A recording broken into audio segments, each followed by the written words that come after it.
Terima kasih pemirsa, Anda masih bersama kami. Kita pada pagi ini akan membahas mengenai eselon yang dibabat. Tapi sebelum kita diskusi, Bang Gaudens, kita akan coba dengarkan dulu bagaimana pandangan dari pengamat kebijakan publik Andrinov Caniago yang sudah terhubung lewat saluran telepon. Bang Andrinov, selamat pagi. Selamat pagi, Bung Leo. Ya, Bang Pagi, Andrinov, Bang Audiens.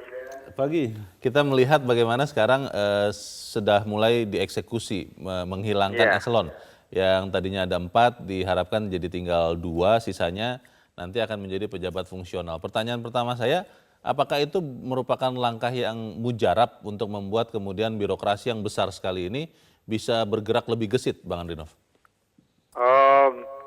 Kalau diharapkan sebagai jawaban mujarab itu enggak ya.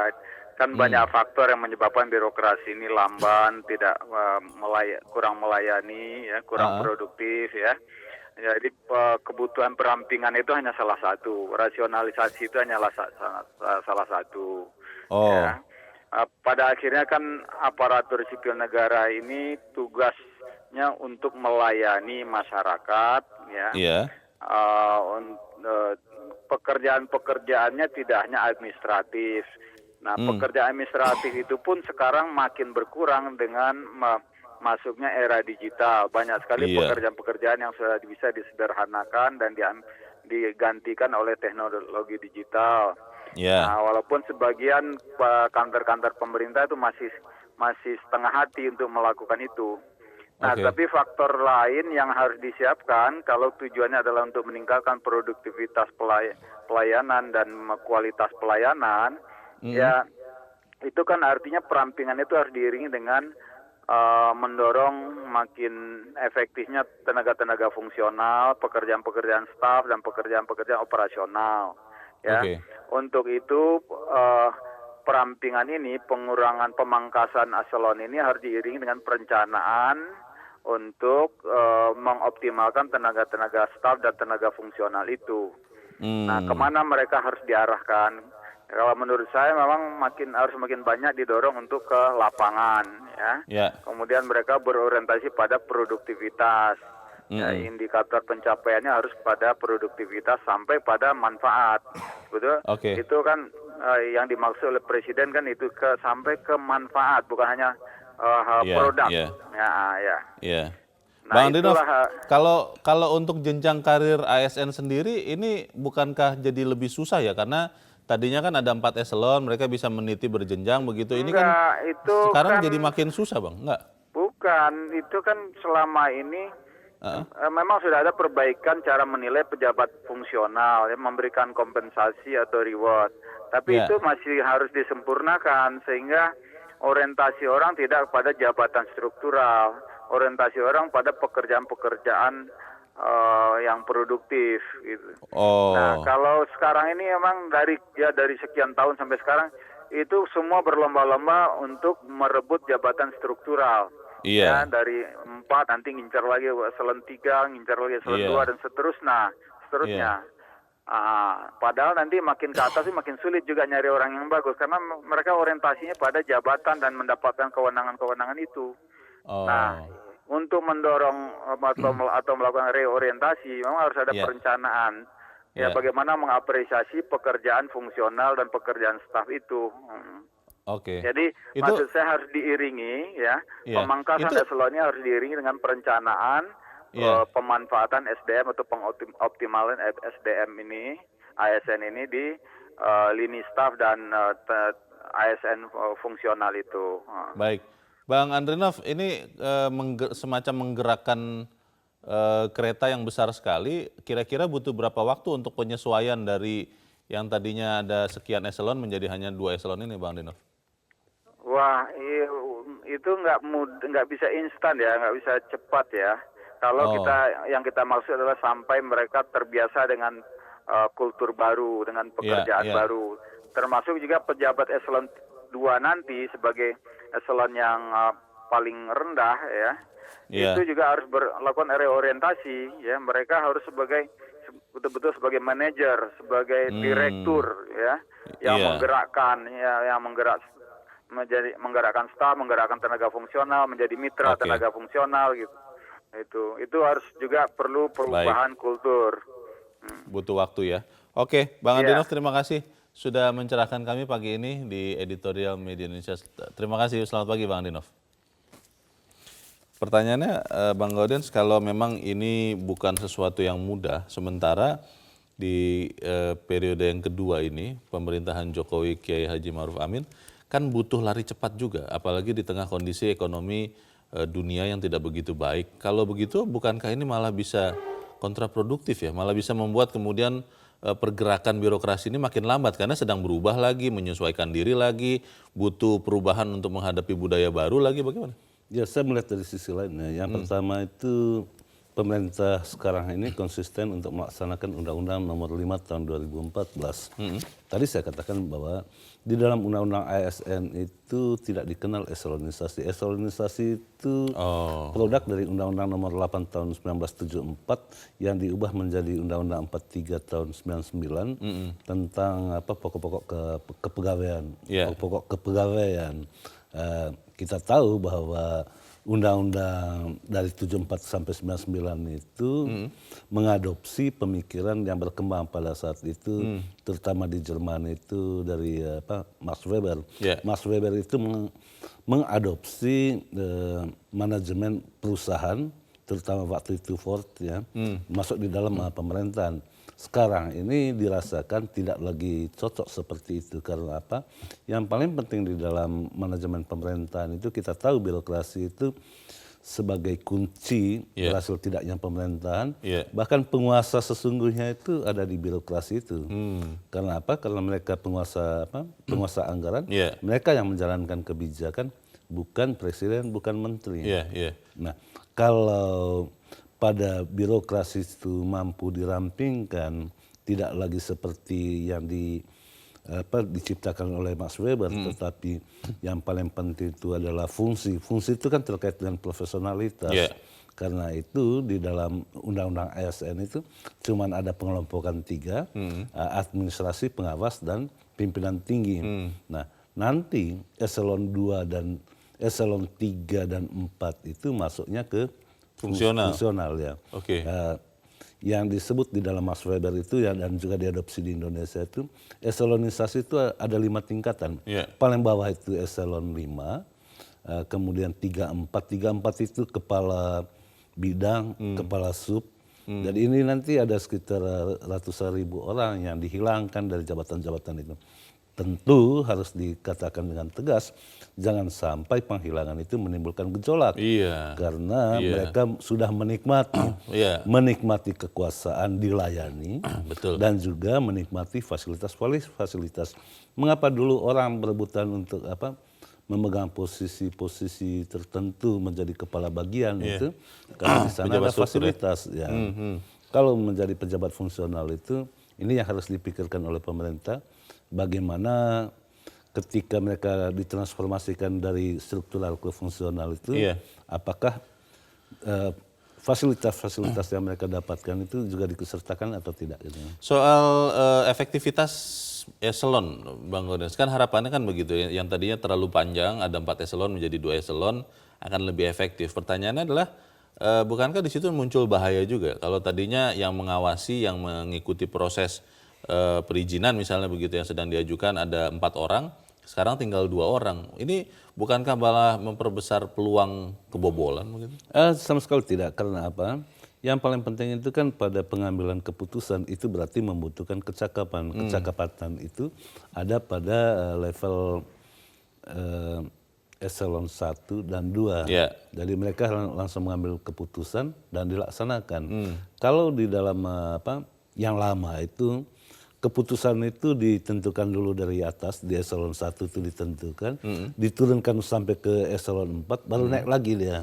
Itu yang membutuhkan waktu yang lama. Nah, ketika 2 eselon itu dipangkas, itu berarti hanya ada eselon 1 dan eselon 2. Atau di dalam Undang-Undang ASN itu disetarakan dengan pimpinan tinggi gitu. Nah, mereka mengambil keputusan, itu artinya mereka yang menjadi pimpinan tinggi di dalam Undang-Undang ASN itu adalah orang yang mampu mengambil keputusan. Jadi punya otonomi untuk mengambil keputusan dan menanggung resikonya tentunya.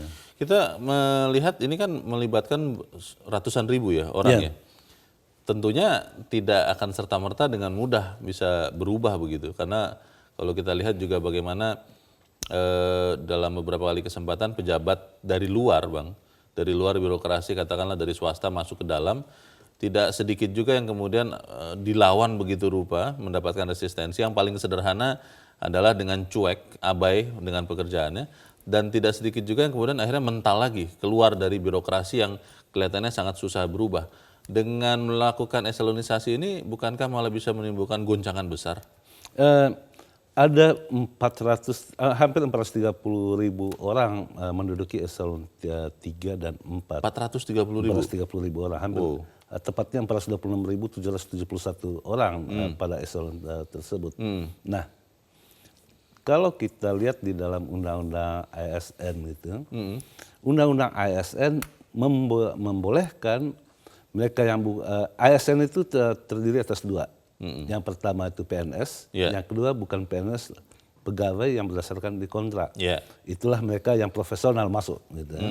Tetapi kalau kita berpatokan pada Undang-Undang 43 1999 yang diubah dari Undang-Undang tahun 74 itu, swasta itu tidak bisa masuk, sama sekali tidak bisa masuk di dalam struktur birokrasi. Struktur birokrasi, ya. Karena memang ditutup sama sekali. Itulah kelemahan sistem Max Weberian, disebutnya Max Weberian itu, kelemahannya di situ. Tetapi kalau menggunakan Undang-Undang ASN 5 2014 itu, swasta itu bisa masuk, tentu dengan uji kompetensi. Dan itu yang dilakukan sekarang ini di beberapa kementerian itu atau di pemerintahan daerah, bahkan untuk jabatan-jabatan tertentu di perguruan tinggi, dimungkinkan orang luar bisa masuk. Pertanyaan berikutnya adalah bagaimana mengukur proses ini, Bang? Karena kalau kemudian ternyata tidak efektif, kan jangan juga tabu untuk kemudian membatalkan atau mengubah ini di tengah jalan. Kita akan bahas di bagian berikut. Pemirsa tetap bersama kami, Editorial Media Indonesia segera kembali.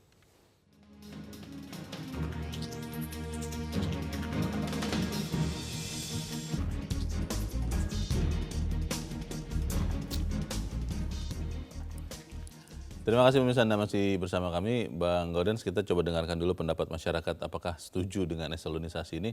Kita sudah terhubung dengan pemirsa Metro TV di Pangkalan Bun, Kalimantan Tengah. Ada Pak Wahyuri. Pak Wahyuri, selamat pagi. Selamat pagi. Pak Wahyuri, silakan Pak. Bagaimana Pak Anda melihat bakalan berhasil atau tidak nih membuat eselonnya berkurang? Kalau bagi saya apa nggak tambah runyam nanti, tapi yang perlu dibenahin itu ada dua hal. Yang pertama itu adalah pembenahan job training tersebut. Membenahi apa, Pak? Job trainingnya, pendidikannya dan sebagainya, yang kadang-kadang salah tempat penempatannya. Terus yang keduanya, hendaknya kepala daerah itu jangan diberikan leluasa yang lebih besar untuk menempatkan segi pegawainya, sehingga nanti ada satu kepentingan tertentu dalam penempatan tersebut. Itu bukan yang umum lagi ya. Itu yang perlu dibenahin. Kalau ingin berkualitas pegawai negeri, harus dipersiapkan semua dari awal. Perubahan itu bisa dilakukan kalau semua sudah siap. Saya rasa masih belum. Tapi ini sudah mulai bergerak loh ini Pak Wahyuri, perubahan ini Pak. Bagaimana itu Pak? Nah makanya ini, yang lain juga harus bergerak. Kesiapan pegawainya sudah siap. Kalau kita bergerak, pegawainya belum siap gimana? Bisa bermasalah juga ya. Kita rasakan dalam pelayanan itu, itu kan gitu sudah dia menguasai, dipindahkan tempat lain. Apalagi ada unsur politis, dipindahkan ke tempat lain yang kira-kira ada unsur subjektivitas kepala daerah ya. Baik Pak Wahyuri, terima kasih Pak sudah berpendapat dari Pangkalan Bun, Kalimantan Tengah. Selamat pagi. Di belakang Pak Wahyuri ada Pak Edward di Bengkulu. Pak Edward, selamat pagi Pak. Selamat pagi Bung Leonard, selamat Bung Gadel. Selamat pagi. Silakan. Setuju bahwa memang berdasarkan penelitian, salah satu penghambat birokrasi itu adalah karenanya jenjangnya terlalu panjang. Itu yang kedua. Yang kedua regulasi. Nah ini menyangkut ASN. ASN itu coba dari rekrutmennya. Sekarang mungkin sudah mulai ya. Rekrutmen itu yang benar dengan psikotes yang benar sehingga betul-betul mendapatkan ASN yang berkualitas. Kedua, penempatan itu harus right man and right place. Jangan sesuka-sukanya kepala daerah gitu loh. Orang yang tidak pada tempatnya sehingga kinerjanya karena dulu jadinya tim, dia ditempatkan padahal dia tidak punya kapabilitas untuk itu. Itu yang kedua. Yang ketiga, saya hanya memberi analogi di daerah saya. Kalau di babat eselon 3 dan 4 itu, seorang eselon 3 dengan pangkat 3D atau 4A itu penerimaannya sekitar 6 jutaan. Gaji. Itu pada usia itu anaknya sudah SMA. Dan kalau nggak salah sudah ada yang kuliah. Bayangkan bagaimana mereka bisa mencukupi kebutuhan hidup mereka. Nah, tolong pemerintah pikirkan, kalau memang mau pegawai negeri yang baik, beri fasilitas yang baik, sehingga mereka tidak korupsi. Kalau DKI Jakarta itu kan minimal 12 juta take home pay-nya. Ya wajar-wajar harus dituntut kinerja yang baik. Kalau di daerah-daerah saya ini contoh, itu 6,5 juta cuma. Kalau anaknya SMA dengan biaya 2,5 juta, tinggal 3,5 juta. Belum rumah mereka, kalau mereka misalnya mencari hal-hal lain, itu karena terpaksa. Tetapi masih ada mental-mental pejabat yang baik yang bisa ditempatkan asal bisa menempatkan mereka pada tempat-tempat yang benar. Baik. Terima kasih Pak Edward di Bengkulu. Di belakang Pak Edward ada Pak Bambang Saptono di Surakarta, Jawa Tengah. Pak Bambang, selamat pagi. Selamat pagi Metro TV, selamat pagi Indonesia. Selamat pagi, silakan Pak Bambang. Birokrasi lambat, eselon dibabat. Iya. Pidato Presiden Jokowi pada saat pelantikannya, yaitu tanggal 20 Oktober 2019 lalu, menyatakan bahwa semestinya pemerintahan bisa bekerja dalam struktur yang sederhana agar bisa berjalan lebih lincah.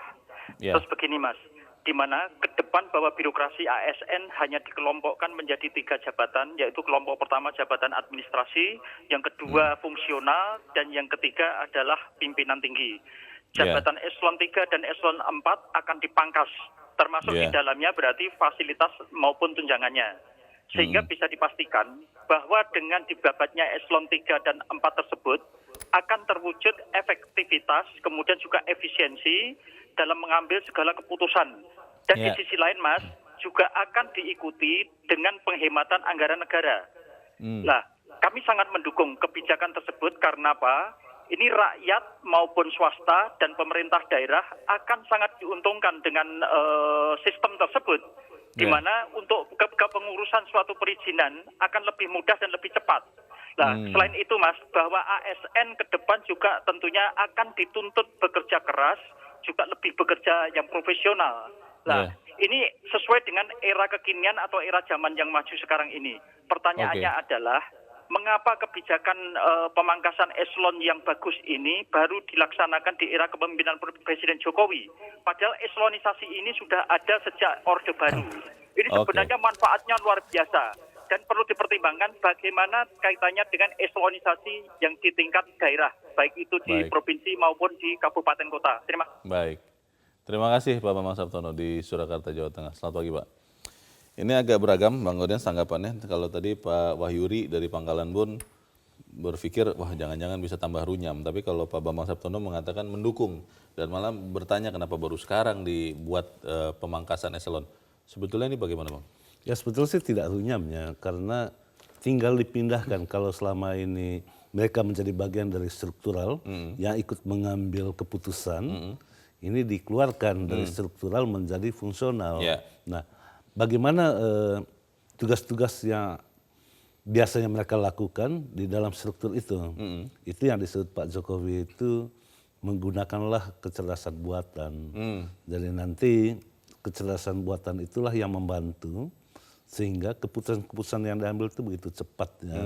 Katakanlah sekarang ini dibutuhkan bagaimana 42.000 peraturan perundang-undangan yang satu sama lain itu saling bertentangan disederhanakan hanya dengan 1-2 undang-undang dengan sistem omnibus law gitu ya. Terkait dengan birokrasi ini memang menjadi persoalan yang sangat sangat pelik. Karena pada satu sisi kalau di daerah birokrasi itu dijadikan atau ditarik-tarik menjadi bagian dari pendukung kepala daerah. Orangnya kepala daerah.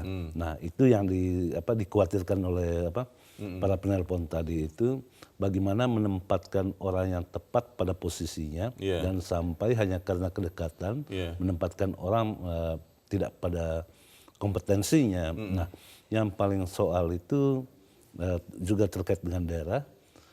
terkait dengan kepala sekolah. Karena seluruh guru-guru itu kan berada di bawah kepala daerah. iya. Bayangkan sekarang ini misalnya ada salah satu daerah dokter hewan tiba-tiba disuruh menjadi kepala puskesmas.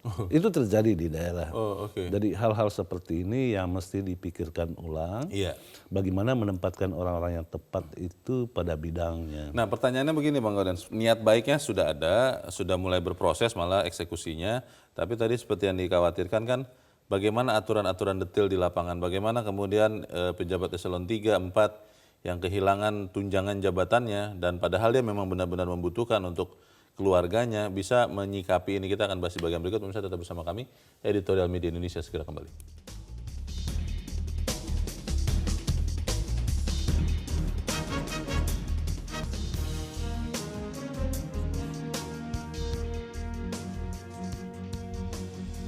Terima kasih pemirsa, Anda masih bersama kami di Editorial Media Indonesia. Kita di bagian akhir dari diskusi kita pagi ini. Bang Gaudens, sering kita lihat kebijakan publik itu bagus niatnya, bagus di tataran atas, tapi ketika sampai di detail teknis pelaksanaannya itu banyak yang berantakan. Karena yang pertama tidak tahu, yang kedua tidak ada, yang ketiga tidak seragam. Ini kan di sekian kementerian lembaga ini kan banyak aturan-aturan sendiri juga mungkin. Nah, supaya itu tidak terjadi bagaimana? Ya tentu ada contoh-contoh yang berhasil ya. Misalnya tentang penghapusan eselon 2 dan 3 itu kan mestinya baru berlaku 2020. Tetapi Kementerian Keuangan sejak Jumat kemarin itu sudah melakukan itu. Tetapi ada penekanan yang dikatakan oleh Menteri Keuangan Sri Mulyani bahwa walaupun mereka yang dari struktural itu masuk ke fungsional, tidak ada sesuatu yang berkurang pun terkait dengan pendapatan mereka. Artinya ada jaminan seperti itu. Loh, tapi itu kan ketika jabatan tidak ada kan harusnya tunjangan jabatannya tidak ada juga. Gajinya tentunya ya. Oh. Kan nanti terkait dengan remunerasi. Jadi ketika fungsional, walaupun dia tidak mendapat mobil misalnya, tetapi dia bisa mendapatkan finansial yang melebihi struktural karena apa? Karena kemampuan profesionalitasnya itu yang disebut nanti mendapat tunjangan-tunjangan karena remunerasi misalnya.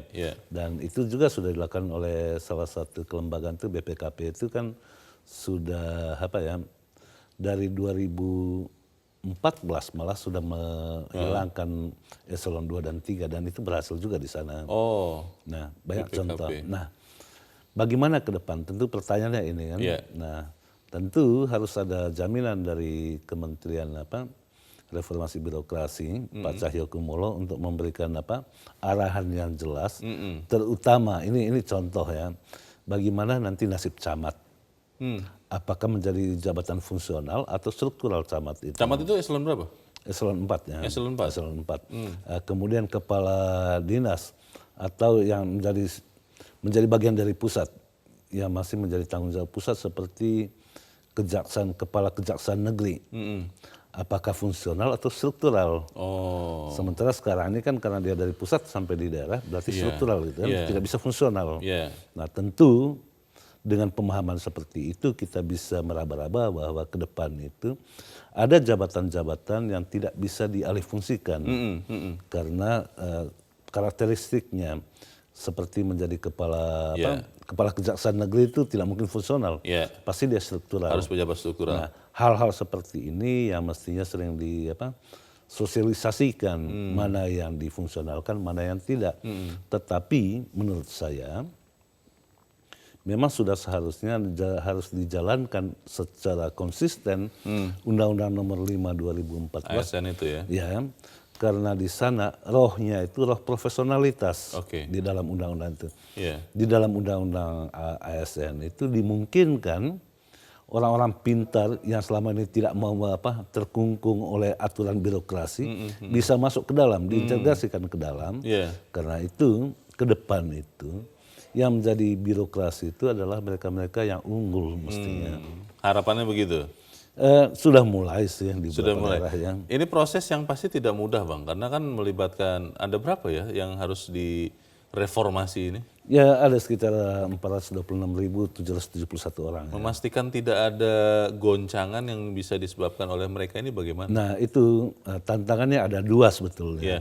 Yang pertama itu tidak menimbulkan gejolak. Iya. Supaya tidak menimbulkan gejolak harus ada penjelasan yang seterang-terangnya. Jangan ada yang disembunyikan. Betul. Misalnya apakah gaji tentu tidak akan dikurangi. Pendapatan berkurang. Apakah tunjangan-tunjangan yang selama ini mereka terima juga dibawakan di dalam fungsional atau tidak. Itu yang pertama. Yang kedua yang menjadi pertanyaan yang harus didiskusikan terus-menerus itu, bagaimana jenjang pembinaan karir seseorang sehingga mampu menjadi pemimpin yang bagus ketika menjadi eselon 1 dan 2. Jangan sampai dari fungsional yang tidak pernah memimpin orang, tiba-tiba menjadi eselon 1 untuk memimpin orang. Gitu. Betul, itu harus segera diperjelas karena jangan sampai nanti niat yang baik, tujuan yang baik tidak tercapai hanya karena eksekusinya yang tidak jelas begitu ya. Niat baik dan cara yang baik. Gitu. Harus begitu. Baik, kita harapkan itu terjadi. Bang Gaudens, terima kasih sudah di sini Bang. Selamat pagi. Pagi loh.